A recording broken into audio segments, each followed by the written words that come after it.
Good evening and welcome to Public Domain Theater. My name's Dave Taddy. And I'm Michael Edwards. Each week we'll offer you the best and the worst in public domain films. Well, usually the worst. Not always, Mike. You might be wondering why we're sitting in this field here. See, we're videotape distributors and we just don't have a warehouse, so we're kind of checking out spaces, and this one looked pretty good. We might have to get rid of the power poles. What do you think? Yeah, I'd probably say so. You know, Dave, and people at home, we checked out another warehouse today. Maybe we have some footage of that. In the glow of the afternoon sun, we knew that there was only one place where we could have our warehouse. That place was Cyberdyne. Yes, Cyberdyne, located in Fremont, not San Jose.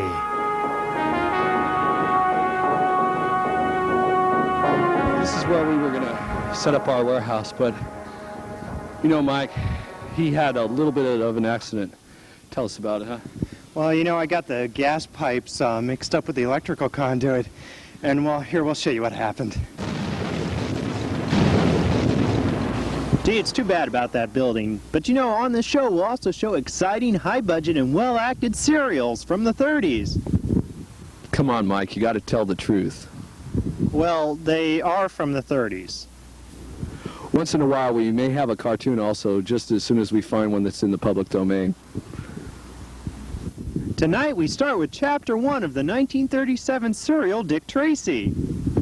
That's not the real Tracy with that guy in the movies. What's his name? Warren Beatty? Ned Beatty. Wasn't he in Superman, I think? Wasn't he Superman? Yeah. In this episode, G-Man Dick Tracy tries to save the San Francisco Bay Bridge from the evil clutches of the Lame One. You know, I think that the Lame One might describe the person that wrote this thing. Well, here's Dick Tracy.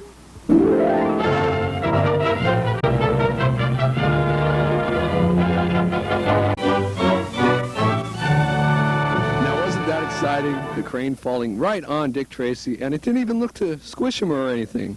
I mean, you think that the bridge will be saved, Mike? Probably not. I think that actually the Golden Gate Bridge, Golden Gate, the Bay Bridge was probably destroyed in 1937, and the one we see now is just some sort of papier-mâché mock-up or something.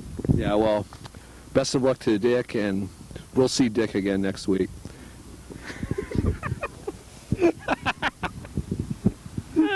Tonight's public domain presentation is a 1963 film called The Terror.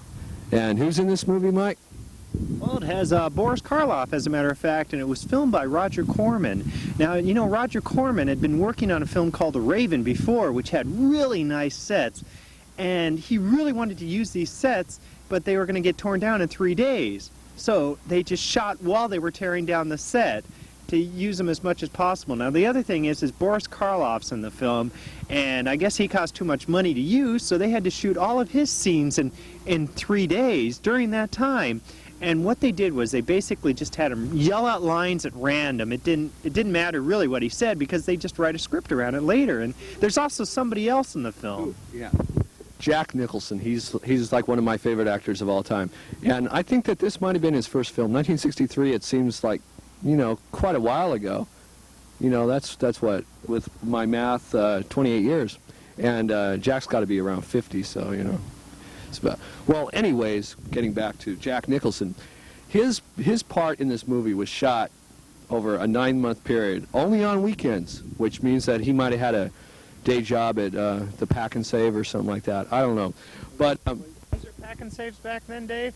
Well, it was Pack and Save or AMP or something like that. I think that he was in produce, though. Yeah, probably. All right, Dave. With no further ado, why don't we just roll the film? That's a good idea.